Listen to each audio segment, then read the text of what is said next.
Greetings and salutations to all you folks out there. I've got a 1 versus 1 for you today on the Open Palms. Yes, this is the next cast in the series. Speaking of casts, you do definitely need to keep sending me replays.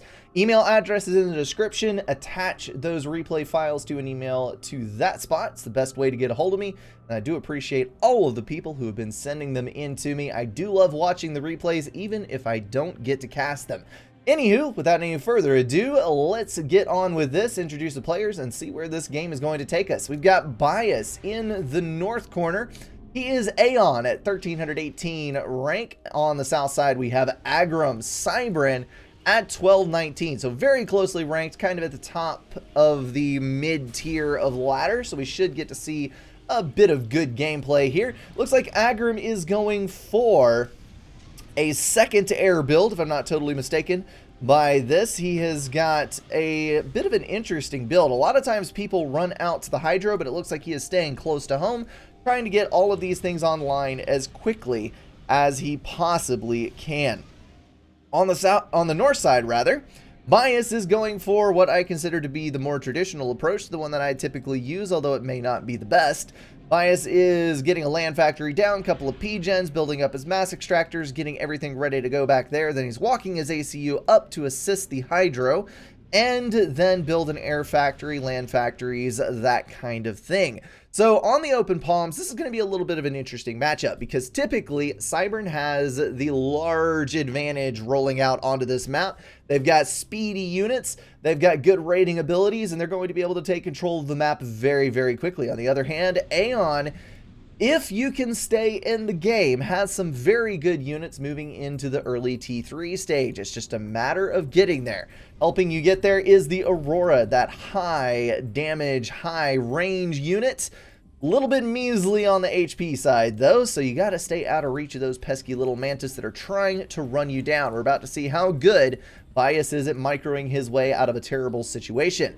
So looks like we are going third air for Agram. He is getting even more land factories down on the outside, building them adjacent to the hydro. Mantis cost a little bit more power per unit to produce than the other factions do on their T1 tanks. So the power adjacency is not a terrible idea. Would be more useful on the air factory, but with his aggressive build, of course, we can understand why he doesn't have his air factory out there in the boondocks. That Mantis going to pick up an engineer kill and then unfortunately die to an Aurora, which again, that's long range coming into play there, not taking a single scratch from that little bugger, but is going to get a nice little kill there. And that is all she wrote as far as the early raiding game goes. Bias is moving into this expansion on the left side. He's going to try to pull a little bit of denial over there. And then we've got two more Aurora Scout pairs moving over to the right. So each one of these groups is particularly strong for a 2-unit pair. Auroras are very decent versus the other tanks. But you've got to have that intel, because as I've said 100,000 times before and will continue to say, the Aurora's attack range is bigger than its vision radius, so you got to have that handy-dandy little radar there to pull up the blips out in front and let you know what is coming your way. Mantis are a little bit more self-sufficient. It looks like these particular Mantis are trying to get around the back end of the base. Of course, you do want to try to deny this engineer as quickly as you possibly can so that you deny those 3 mass extractors in the back and force the long trek where an engineer has to go all the way around the mountain and into the rear. Too bad there is not a shady tunnel or an eagle to carry you back there, but alas, there is not. That mountain range just gets all up in the way. And that is why over on this side, we've got a Mantis and a Scout tagging along with that lonely little engineer in the back, hopefully to keep him safe and allow him to get those buildings laid down without getting bothered too much.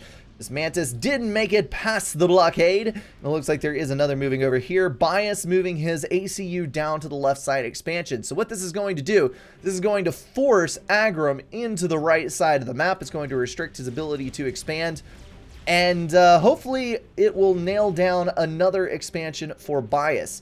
So that'll give him basically the entire left 50% of the map, be able to bump an engineer over here, build a land factory at his leisure, and get those mass extractors built. Leisure.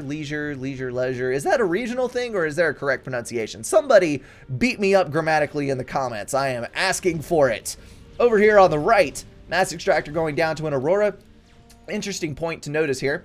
There is damage on that. This Mantis actually gave up a kill on the Mass Extractor there in order to get to the rear quicker and hopefully deny this, whereas we have a little bit of a stall here where Bias is trying to eliminate the Mass Extractors that he comes across and deny any engineers on this side without actually moving towards the back. Not entirely sure how wise that is, but I do know what's unwise. Going with a single Mantis versus an ACU. You know, as many times as you might plink that son of a gun in the back, unless you just have a 73 item build queue that's going to take 17 minutes to complete, that Mantis is not going to be able to kill the ACU before the ACU kills the Mantis. So, what are we looking like on factory counts? That is my next question here. We have 1, 2, 3, 4, 5, 6, 7, 8 land factories nearing completion for Bias. He is going for the mother of all T1 spams. On the other hand, we have 1, 2, 3, 4, 5 land factories and a second air factory going down for Aggrum. This is exactly backwards from what you normally expect of these two factions. We have the mass T1 spam for the Aeon, and we have conservative T1 spam with extra air, and it looks like a focus on tech for Aggrum. So a little bit of a switch up here. We'll have to see how these guys do with role playing. On the right hand side, this is a total expansion denial over here. Killed the NG, killed the Mass Extractors.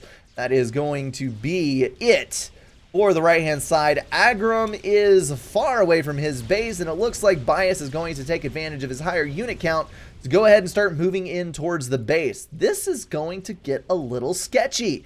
There's not enough build power over here to pull a full denial. I'm not entirely sure how this is going to go down because look at the swarm of units moving south. One weakness that I do see at the moment, we've only got 3 interceptors for Bias, and we have 1, 2, 3, 4, 5, 6 interceptors for Aggrum. So Aggrum has a decided handle on air control, and Bias is currently using his ACU as a meat shield, which is what you should do as Aeon. Keep your Auroras in the back, deal damage as you can while you're kiting, and soak up the damage with your ACU. Is that, no, he does not have any upgrades. I thought that cannon reach looked a little long, but it is okay. This Mantis back here is doing fine for himself. He's got a veterancy, 4 kills, gonna eliminate that factory, all that jazz. T1 bomber back there trying to kill him up. We'll lose a couple engineers over there, but right now the main worry is what is going on in this base. Bias barely has a scratch on him. He is nearing his first veterancy. Got an artillery about to knock out the Hydro here, which is going to put Aggrum in a bad spot for power. And the T1 spam is moving in. This is not looking good for the red team, although red is definitely taking advantage of the change in focus to go ahead and claim that base for his own. We got a T1 point defense going down over there that is going to wreck any Auroras that try to come in. Right now, though, if I were him, I would be trying to build some land factories around because he has lost 3 already. He's losing his power grid. This is not going to end well for him. Bias doing very well on mass and power at the moment.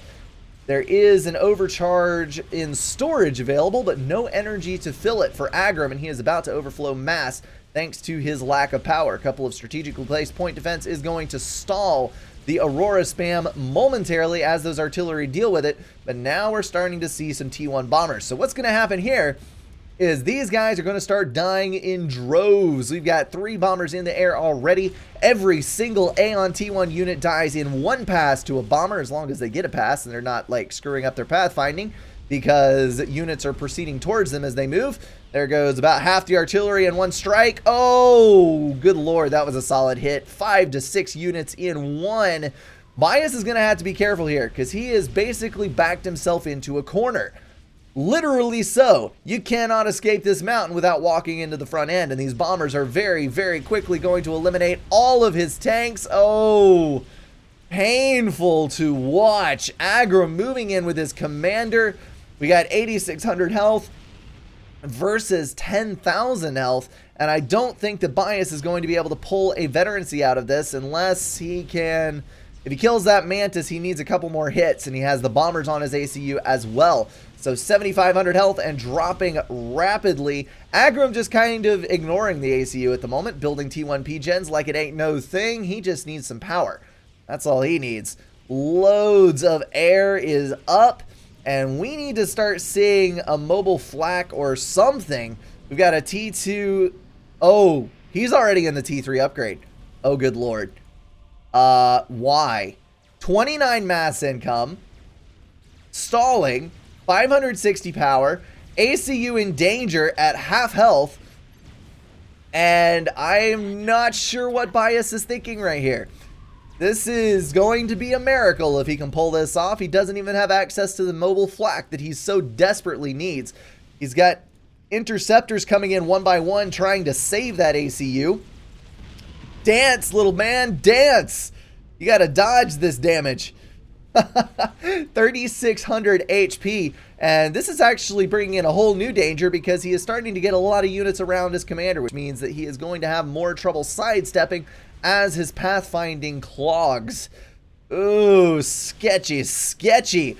Agram on the south side is sitting in peace. He is probably going to start reclaiming his base in just a moment and is going to bounce back. He's got near double the mass income, access to plenty of reclaim, and he has got a good handle on his power situation. Bias, on the other hand, dipping towards 2,000 health, still with a lot of bombers on him, down to 1,600. And here comes the mobile anti-air. He's got all of his T1 factories pumping it out as quickly as they can go. 1,700 health, dancing the dance of death, trying to evade all the damage that he can. 1,200 HP on the comm. Another swarm of Auroras moving up strictly to keep that ACU and the T1 units away from his ACU. He doesn't need any more to deal with than he has already. 1,100 health. Are we going to see sub 1,000? I think not. There's only three more bombers in the sky. He's got the interceptors out front, and now he has finally overcome that air disadvantage. Now he's got a whole nother problem on his hand, though, because nearly every single unit he has is an anti-air unit. We now have a clump of Mantis moving up. Now, this is not normally something that would threaten an ACU, but it might threaten a 1,400 HP ACU. And Bias is keeping his anti-air next to his comm. I might actually, yeah, look at this. He's moving it all up with a Shift G command, clogging the pathfinding in this neck here so that he can slow down the progress of those units and begin picking the Mantis off one by one with his ACU. He's at 26 kills and he's 14 to a vet, and I think he'd be dead before then. But thankfully, the Mantis are not all single-mindedly targeting the ACU. They are killing off the anti-air, so the anti-air has not only saved the commander from air, but it's also acting as a meat shield to protect that ACU from the T1 spam. That is progressing. Now we've got some nice little clumps of Auroras coming out, bombers coming out from the back end. I think Bias is in the clear. He's back on his side of the map, but good lord, is his economy in shambles.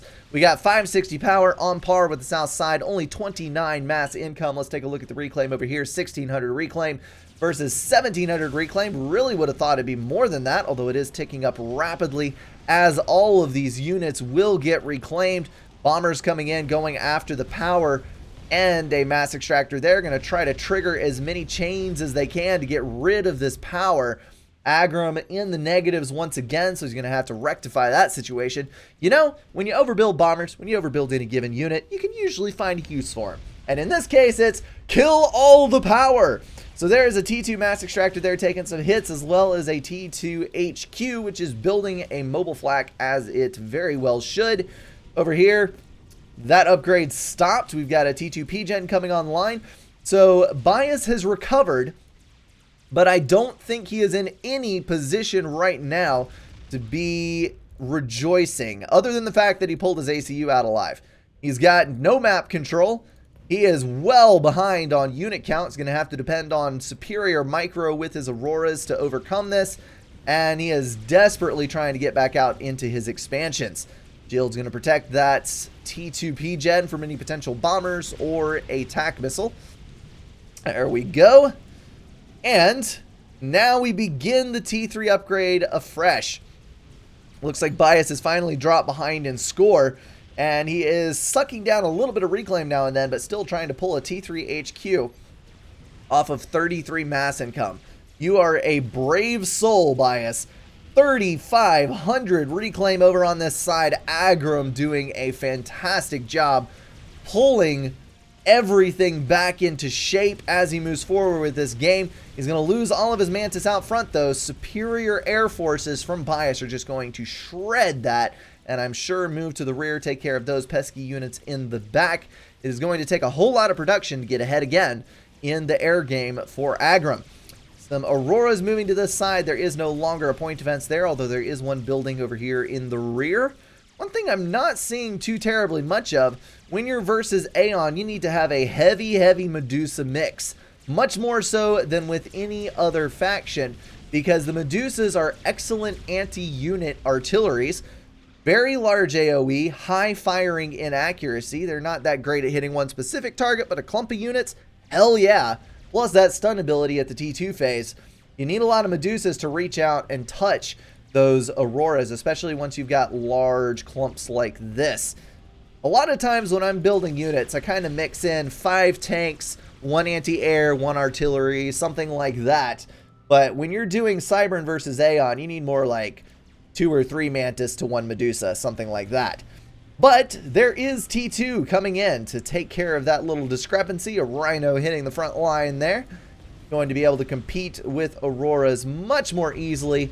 That is a lot of T1 bombers. It is going to do terrible things to the right side expansion and maybe even take it out completely. There's some interceptors moving out to try and rectify the situation, but obviously some interceptors coming in from Bias as well. Looks like we got 4-8 over here and 6 for red. So a bit of a numerical advantage for the blue side, but at least a few bombers are going to fall out of the sky before red loses his air force.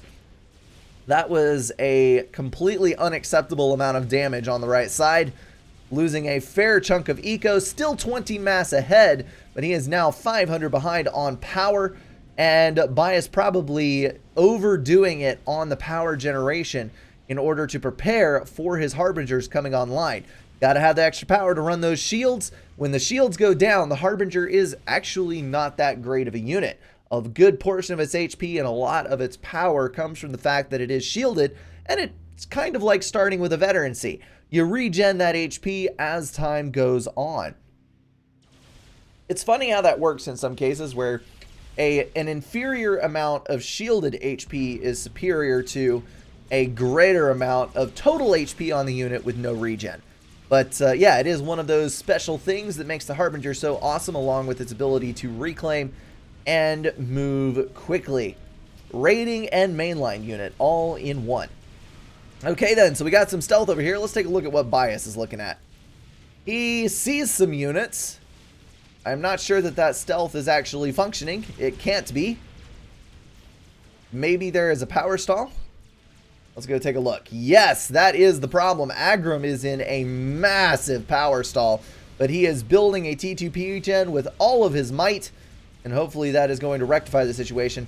There was some power lost on this side, I think. Yes, 3 or 4 gens over there, and probably not matching his increasing need for power as he should have been.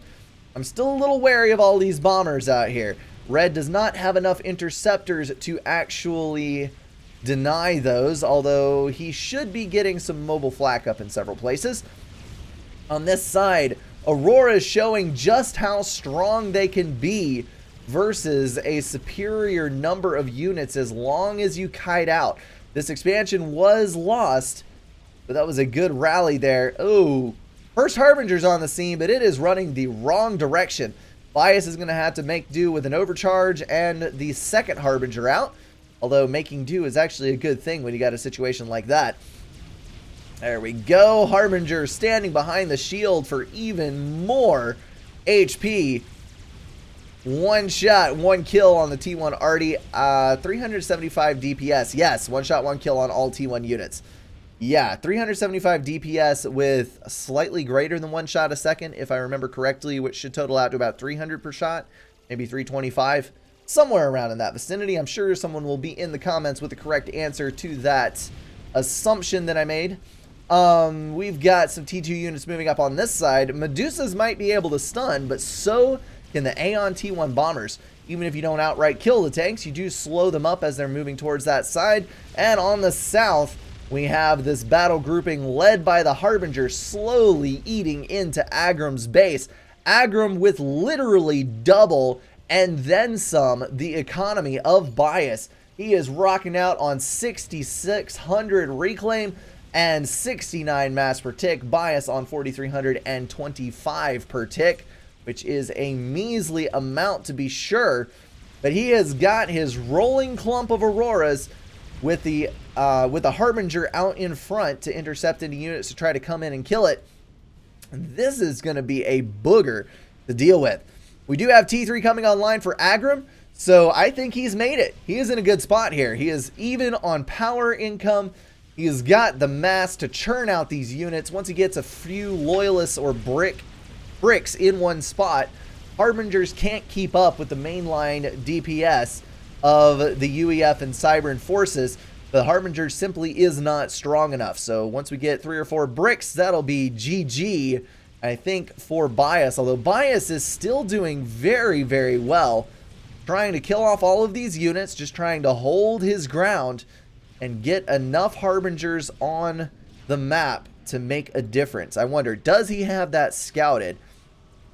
There's Agram. I want to see what Bias is seeing.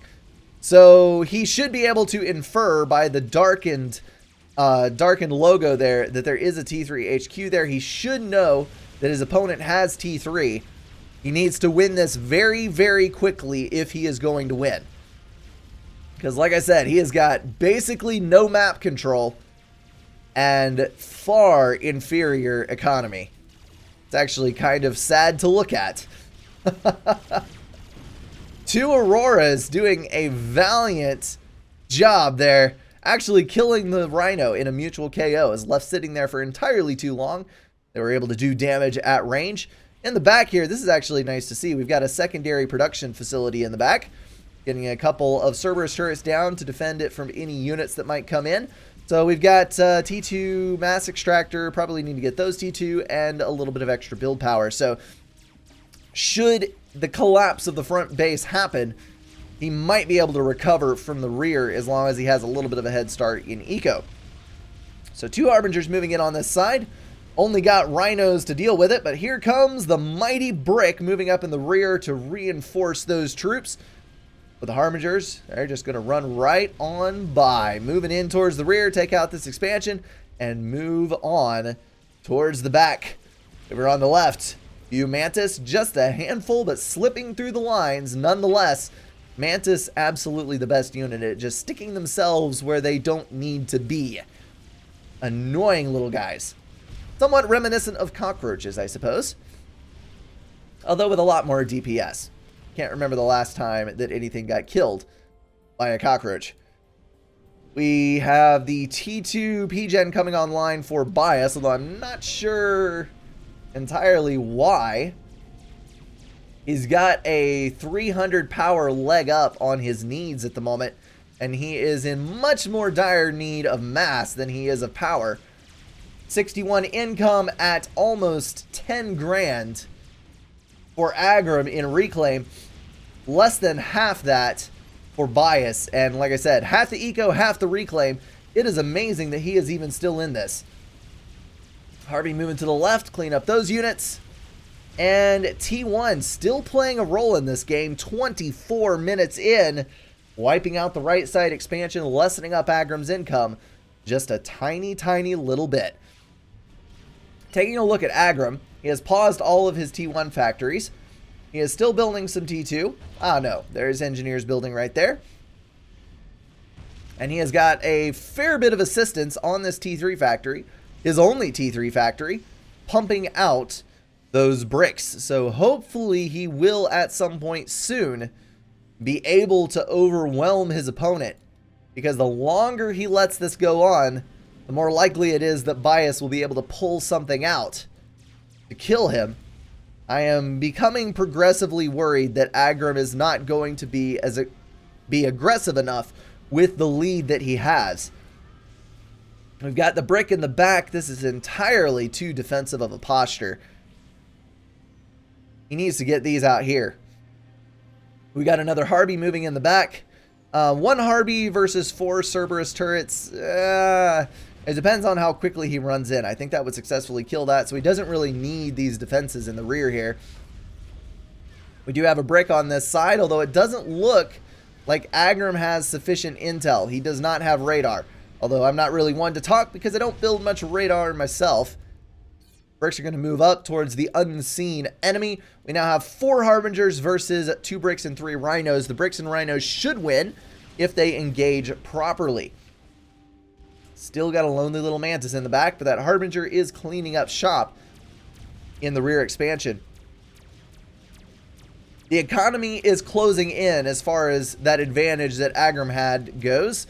We've got 43 per tick for Bias, and we've got 60 per tick for Aggrum. So Aggrum has regressed about 10, and Bias has increased by a dozen or so. Harbingers cleaning up shop right there. That is what I was talking about with an improper engagement. The Rhinos got picked off by themselves. The bricks got picked off by themselves. We've got a Harbinger and a half down, and all of those units were lost. So superior micro for Bias, and Aggrum just taking the hit there. A valiant fight indeed, but I think this is going to spell doom, if I am not totally mistaken. Aggrum getting an upgrade here.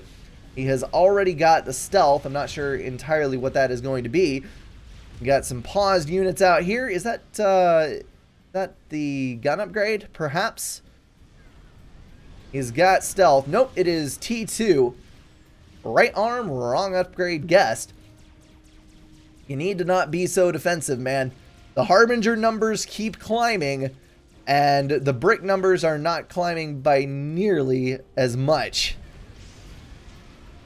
And they're trapped by the factory.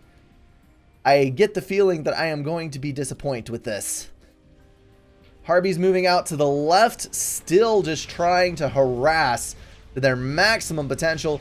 Harby's to the right. I think there's a song hiding in here somewhere. Harby's to the left and Harby's to the right. And still not much coming from the back. I would love to see some T3 factories coming online in the back here, building up a clump of bricks and then just ramming them up one side or the other, taking the opponent unawares. But here comes the mighty Harbinger rush. We have 4, 8, 10 Harbies versus 4, 5 bricks at an ACU without the gun upgrade. I wouldn't be walking my comm up there, man. You're not going to be able to outrange those. An overcharge would be nice. You can kind of discourage them from coming into the base. But I don't think that I would be walking into that clump. All right. Nothing going on back there.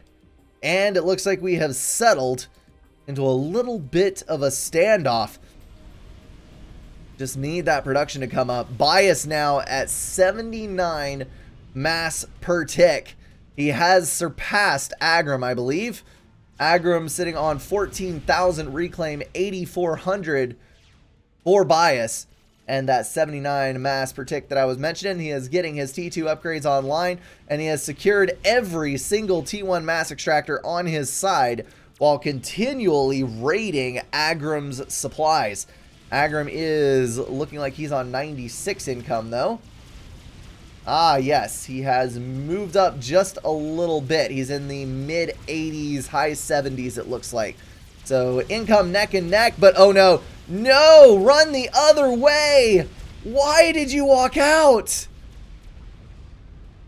Oh, that was a drastic misstep.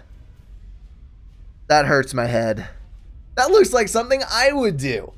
Well played to both these guys. I've got to give massive props to Aggrum. He survived extremely well, survived getting his entire base mauled, and very nearly killed Bias, but Bias just sheer force of will, superior micro of units. I mean, half the economy and half the reclaim for the better part of that game and still managed to pull a win out. Even though that ACU was a massive misstep right there, I think Bias was still on his way to taking it, strictly because he had so many more T3 units than his opponent did. There's a T3 mass extractor going down in the back, already one built. And is that entirely T1 mass extractors? I may have actually misspoken. He may not have a single T1, or T2 rather. That's right, all T1 mass extractors. There you go, folks. Anybody who says you can't do it on a T1 economy, there's your proof right there. T1 mass extractors, and instead of paying for all these expensive mass extractors, he's got more Harbingers to boot. That is GG, folks. As always, guys, thank you so much for watching. Do not forget to send me those replays, and I will see you in the next one.